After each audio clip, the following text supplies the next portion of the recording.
Boa tarde, cheguei. Ah, quem é vivo sempre aparece. Às vezes nem tão vivo e nem tão aparecido, mas... Ó, vai ser assim hoje, ó. Tô aqui de cobertinha. Ai, gente, só o que sobrou, tá? Só o que sobrou dessa minha... Gente, sábado eu tava numa boa. Entrou domingo. Márcio, seja muito bem-vindo. No domingo, acabou a mulher. Tive uma crise de sinusite aguda, gripe, que dias. Ainda tô mais ou menos, mas eu tava com saudade, eu falei, vamos voltar. Vamos voltar para as lives, que eu adoro isso aqui. E eu quero seguir da nossa 19ª temporada, que tá tão boa. Eu tô tão satisfeita com o que a gente tá atingindo. E eu vou tentar, tá, gente? Eu vou fazer o meu melhor, porque a minha voz não tá grande coisa, eu tô com muita tosse. Mas... vamos lá. Vamos lá, que eu não tô velha assim também pra... Vamos ser um pouco irresponsável, consequente. Ai, quartou. Vambora? Nessa 19ª temporada, eu tô falando sobre tecnologia, principalmente pros RHs, principalmente para quem trabalha recrutando profissionais de tecnologia, porque daí vocês que são candidatos vão ter experiências melhores, mas eu tô falando para todo mundo que quer entender de um jeito bem democrático, tecnologia, estrutura, termos. Eu sempre falo para vocês que a importância de vocês participarem de eventos é para vocês construírem vocabulário também. E principalmente esses primeiros episódios estão sendo ótimos. Obrigada, Nésio. O Nésio mandou uma mensagem lá no LinkedIn desejando melhoras e forças. É só isso que eu preciso, Nésio.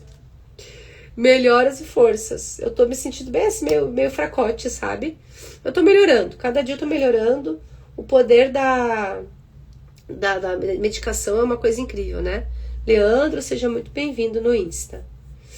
E a gente tá nesse início de temporada, que hoje é o 5º episódio, que era pra ter sido na sexta-feira. Nem contei isso, né? Sexta-feira pegou fogo aqui em casa, gente, vocês acreditam? Eu acho que eu tô naqueles momentos de vida de... muda tudo, sabe? Sexta-feira pegou fogo no meu quadro de energia elétrica aqui em casa. Aí depois veio essa gripe. Chega, acabou. Agora zeramos, resetamos a vida. E era pra ter feito sexta esse episódio, não consegui. Então a gente tá no nosso 5º episódio dessa segunda parte aqui da temporada, muito na construção de conceitos e termos. O título do nosso encontro de hoje é Estrutura dos Times de Produto e Engenharia. E aí o ChatGPT trouxe um textinho assim. Squads, chapters e tribos não são buzzwords, são estruturas de autonomia. E aí eu gostei muito da palavra autonomia nesse contexto aqui, porque quando a gente fala em hierarquia, Nath, seja bem-vinda.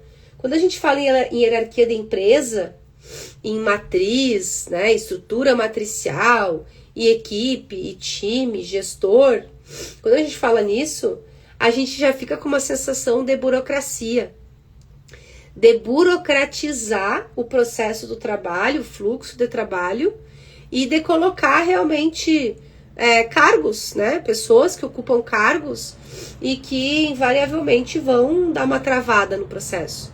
Que daí tu não consegue mais fazer as coisas sozinho. Marco, seja muito bem-vindo. Tu acaba tendo que fazer as pessoas com alguém, com a validação de alguém, com a aprovação de alguém. Carlos, Miguel, bem-vindo. E no caso dos times de produto e engenharia, a gente tem esses 3 termos aqui que eu trouxe para vocês, que são bem específicos, que ao contrário das estruturas matriciais, eles dão muito mais autonomia. A gente trabalha um pouco assim aqui na Ancover. A gente tem uma hierarquia bem clara na Ancover, bem tradicional. Só que a gente tem uma cultura de colaboração e não de subordinação. A maior parte aqui dos líderes, ele trabalha muito em colaboração com seus times e não no sentido de faz isso e faz aquilo, né? É muito mais reporte, sabe? Ó, só para te dizer que eu tô fazendo isso aqui, ou o gestor fala, ó, vamos priorizar esse negócio aqui que é mais importante. É diferente, sabe? E dentro da tecnologia, essas 3 estruturas de squads, chapters e tribos, elas não são buzzwords. Buzzword é ruído. É aquela palavra que todo mundo tá falando, tipo pistache, tipo Nutella e leitinho, sabe? Não é buzzword essas palavras. São realmente estruturas de time, de produto e engenharia, que fazem todo sentido quando a gente está falando em desenvolvimento de software. Aí eu vou falar sobre um pouco sobre cada uma delas. O chat escreveu assim, ó. Um squad tem tudo o que precisa para entregar valor sozinho. Como que funciona uma squad? Deixa eu ver se eu copio ou se eu falo da minha cabeça. Vou falar um conceitinho aqui, ó. Cada membro do squad tem habilidades complementares e trabalha de forma colaborativa para atingir os objetivos do projeto. Essas equipes geralmente são auto-organizadas e têm autonomia para tomar decisões relacionadas ao desenvolvimento do produto. A squad, antes ela tinha um período definido. Ela tinha um período de curta duração. Era um período definido, que a gente chama de sprint, que em geral leva 2 semanas, e aí depois o pessoal se reunia e falava sobre isso. Eu já falei sobre sprint, sprint planning, sprint retrospective, a gente já conversou sobre isso. Não vou me aprofundar, voltem nos episódios anteriores. Agora, nos últimos anos, as squads elas começaram a se tornar mais permanentes dentro dos times de produto e engenharia. Então as squads elas duram anos, às vezes. Na squad, tem um líder da squad. Então, pode ser que esse cara nem seja gestor. Pode ser um engenheiro de software sênior. Pode ser. Mas na squad ele é líder. Ele lidera o projeto da squad. E aí tem pessoas de diferentes áreas. Então, uma squad de tecnologia pode ter um engenheiro de software, pode ter um product manager, um product designer, que são papéis que eu já conversei com vocês nos episódios anteriores, e pessoas diversas, tá? Dei alguns exemplos aqui, mas pode ter mais gente, podem ser grandes as squads, dependendo do tamanho do projeto. E aí essa squad ela vai estar focada numa funcionalidade específica que está sendo desenvolvida, numa etapa específica do ciclo de desenvolvimento de software. Ela tem um foco muito grande. E por ter um foco e ela tá limitada, de certa forma, a esse projeto, ela consegue trabalhar sem precisar de muita aprovação e de muita validação. Todo mundo que pode impactar no resultado dessa entrega já tá ali na squad, já faz parte. E é por isso que a squad tem tudo o que precisa para entregar valor sozinha. Não precisa de mais ninguém. Todo mundo que está envolvido e que vai ter um impacto e que tem uma contribuição para fazer, já faz parte da squad. O líder da squad tem que ser um cara muito bom para que ele consiga organizar isso de uma forma eficiente e ágil. A squad ela vem muito da metodologia ágil. Flávio Augusto, Fê, sejam muito bem-vindos. Os chapters, quais são os chapters? Eles reúnem papéis similares para troca de conhecimento. Daí eu vou botar aqui, ó. Trabalhei pouco com chapter, empresas que tivessem chapter. Um chapter é um grupo de profissionais com a mesma especialização, como desenvolvedores front-end, designers de UI, que é User Interface, QAs, que são os Quality Assurances, que se reúnem para trocar conhecimento, alinhar práticas e desenvolver habilidades. É um agrupamento horizontal dentro de uma estrutura ágil, como o modelo do Spotify. Tem uma página na internet, eu não sei se é do domínio da Spotify ou se alguém fez a página, que o Spotify ele é referência nesse tipo de metodologia. Vale a pena vocês pesquisarem. No modelo Spotify, onde as pessoas de diferentes equipes, squads, mas com a mesma função, se encontram para compartilhar experiências e melhores práticas. Cada chapter tem um líder, que é o chapter lead, que ajuda a orientar o desenvolvimento profissional dos membros, mas que também continua a trabalhar em uma squad. Então, assim, a gente tem 3 squads. Uma está fazendo... Vou usar de novo o exemplo do aplicativo de agendamento de consulta médica.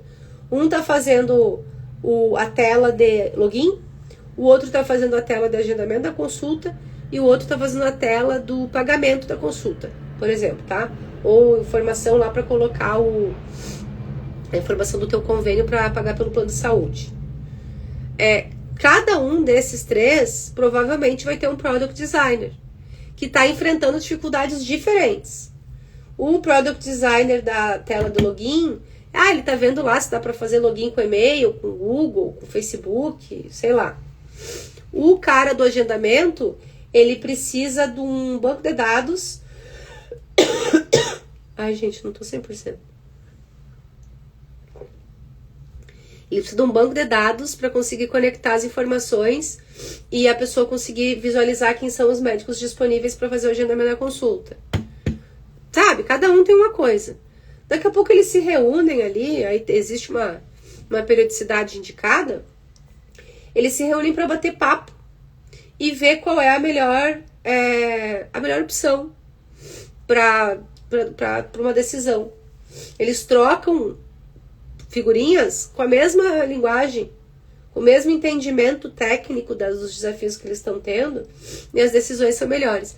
Olha que legal seria. Eu ia amar, tá? Eu tenho isso um pouco pelo WhatsApp, mas eu ia amar com frequência, com periodicidade, de forma recorrente, me reunir com pessoas de RH, de nível executivo como eu, para dizer, tô com esse problema aqui, o que vocês acham que eu deveria fazer?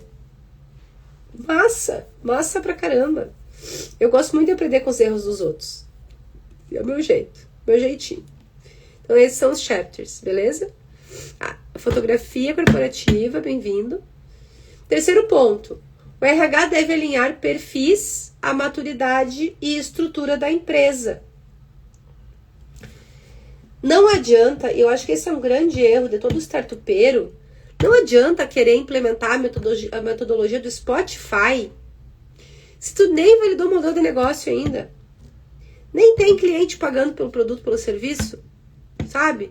E aí tu engessa a capacidade produtiva do time de engenharia, do time de produto. A Fer falou, bora se encontrar mais pra gente aprender com todos. A Fer é uma excelente profissional executiva da RH, a gente já trocou bastante, né, Fer? Uma referência pra mim. Não adianta tu que ainda não tem nem cliente pagando pelo teu produto querer dar uma de galo cinza e vamos fazer os chapters, os squads, igual o Spotify faz. Não vai, isso vai só travar o teu processo, o teu time de produzir as entregas que precisam acontecer. Então, o RH, ele também tem uma função de dizer, calma, vamos calmar, gente. Vamos se reconhecer no lugar que a gente realmente tá, no lugar que a gente pode ocupar. E o lugar que a gente pode ocupar hoje não é o Spotify, sabe? Todo startupeiro, ele tem esse sonho de ser a Amazon das ferramentas de gestão. Mas às vezes não vai funcionar pro teu time. Então, por isso que eu gosto tanto de trabalhar com startup.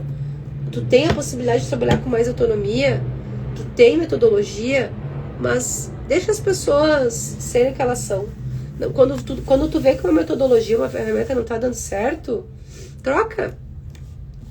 Não é culpa das pessoas, muitas vezes. É culpa de que não faz sentido para aquele grupo de pessoas, aquela ferramenta tá dando mais trabalho do que tá ajudando. Eu faço isso. Esse exercício é um mantra para mim dentro do RH. O RH é uma equipe de suporte. A gente tem que apoiar a liderança com ferramentas. Se a gente implementou uma ferramenta e o líder não está usando, é porque 80% de chance da ferramenta ser ruim. 80% de chance da ferramenta não tá atendendo. O problema é a ferramenta, não é o gestor. A gente tem uma arrogância dentro de algumas áreas, o RH eu incluo nisso, de falar mal do líder. Porque o líder não preencheu. Então é porque ele não foi útil para ele. Tem líder ruim? Tem um monte. Mas pelo menos esperto esse cara de ter conseguido chegar onde ele chegou. E se não tá ajudando o que a gente entregou para ele como ferramenta, esquece. Vamos para outra. Então é sim responsabilidade do RH alinhar perfis, a maturidade e a estrutura da empresa. Então, vamos fazer um trabalho bom, vamos fazer um trabalho dedicado, vamos fazer um trabalho pé no chão. A gente vai longe. Fechou, gente? Era isso que eu tinha para entregar para vocês hoje. É o que a minha saúde me permite. Mas amanhã eu já vou voltar melhor. Amanhã eu já tô indo pra... Não, isso aqui não é antibiótico. Hoje eu já tô indo pro 3º antibiótico aqui, ó. E amanhã eu tô nova. Tô desde a segunda falando isso. Mas amanhã eu vou estar melhor. A Fer falou, esse novo desafio que muitas não entenderam, né, Mari? Tamanho das organizações fez com que nem tudo serve para todos. Esses dias no fórum usei a loja da minha mãe com 12 funcionários. Como exemplo, Fer. É isso. O tamanho das organizações fez com que nem tudo sirva para todos. Perfeito, Fer. É isso mesmo. Estamos alinhados. Amanhã, se Deus quiser, eu volto. Pior do que eu tava, eu não vou ficar. Então, acho que amanhã eu volto. E amanhã a gente vai falar sobre o que é desenvolvimento de software de verdade. O código é só uma parte do processo. Tem que entender o básico. Entender o básico vai mudar totalmente a noção do que vocês têm a respeito de tecnologia. E eu tô aqui para fazer isso junto com vocês. Como sempre, foi um prazer imenso estar aqui. Muito obrigada pelos desejos de melhora. Eu volto amanhã com mais saúde, com mais informação, com mais conhecimento e sempre com um sorriso no rosto. Bora? Obrigada, gente. Muito obrigada pro pessoal do Instagram. Vejo vocês amanhã. Valeu!